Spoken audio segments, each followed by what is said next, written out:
চলো খুব অল্প সময়ের ভিতরে ক্লোরোপ্লাস্ট কিভাবে আঁকাতে হয় সেই জিনিসটা শিখে ফেলি। তো দেখো, ক্লোরোপ্লাস্ট আঁকাইতে হলে আমাদের একটা উপবৃত্ত আঁকাইতে হবে। তো উপবৃত্তটা তোমরা একটু সুন্দর মতো আঁকানোর ট্রাই করবা। এই জন্য আমি দুই পাশে আগে একটু মাপযোগ করে নিতেছি যাতে একটু সুন্দর হয় আর কি। এই যে দেখো, তো হয় নাই, আরেকবার ট্রাই করি। এই যে দেখো, কিছুটা সাইজে চলে আসছে। তোমরা এইভাবে সাইজটা করে নিলে জিনিসটা অনেক সুন্দর লাগবে। এই তো, এখন তোমরা অবশ্যই কি করবা, দুইটা লেয়ার আঁকাবা। এটা কয়টা লেয়ারের হয় বলো তো? Double layer. ডাবল লেয়ারটা আঁকাবো এখন।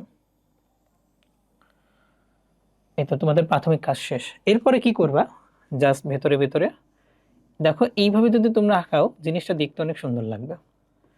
এই জন্য আমি এইভাবে আঁকাইতে বলবো তোমাদেরকে, জিনিসটা সিমেট্রিক্যালটা বজায় থাকে। দেখো,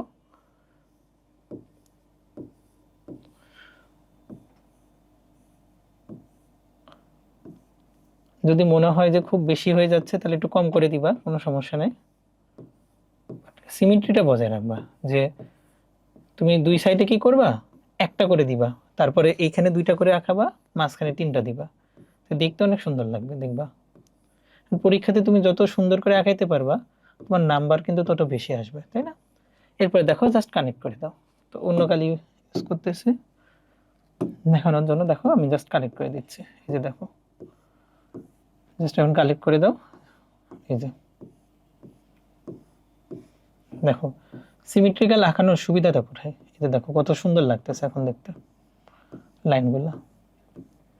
এই তো হয়ে গেল। এখন আমরা একটা ডিএনএ আঁকাই ফেলি।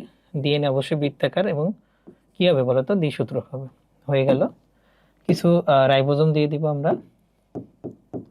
কিছু রাইবোজোম আছে দেখো, কিছু রাইবোজোম থাকবে এখানে, আর কিছু শ্বেতসারের দানা থাকবে, সেটা আমরা আঁকাইতে পারি। যে দেখো, কিছু শ্বেতসারের দানা দিয়ে দিলাম আমরা। কিন্তু আমাদের ফিগারটা এখন কমপ্লিট। তো দেখো, আমরা কিন্তু ছবিটা আঁকাই ফেলছি।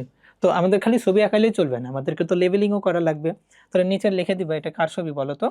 ক্লোরোপ্লাস্টের ছবি, ক্লোরোপ্লাস্ট। তো এটা লিখবা। এরপরে এই যে দেখো, সাইডের জিনিসগুলো তোমাদেরকে লিখতে হবে। তো দেখো, এটা হচ্ছে ভাই বহিঃস্তর, এটা হচ্ছে ভাই অন্তঃস্তর। এরপরে দেখো স্ট্রোমা ল্যামেলা। ল্যামিনা মানে এটা, তারপর হচ্ছে গ্রানাম, পুরাটা হচ্ছে ভাইয়া গ্রানাম। আর যদি একটার কথা বলি তাহলে একটা হলো ভাইয়া থাইলাকয়েড। আর হচ্ছে ভিতরের যে স্পেসটা থাকে ওটাকে বলে স্ট্রোমা। এই যে বৃত্তাকার ডিএনএ আছে, অবশ্যই সুত্তরেজ হবে, এটা মেনশন করে দিতে পারো। এই যে এগুলো হচ্ছে ভাই আমাদের শ্বেতসারের দানা, আর নীলগুলো হচ্ছে রাইবোজোম। তো তুমি যদি এতটুকু করতে পারো ইনশাল্লাহ ক্লোরোপ্লাস্ট থেকে কিন্তু তুমি ভালো নাম্বার তুলতে পারবা। তো ধন্যবাদ সবাইকে।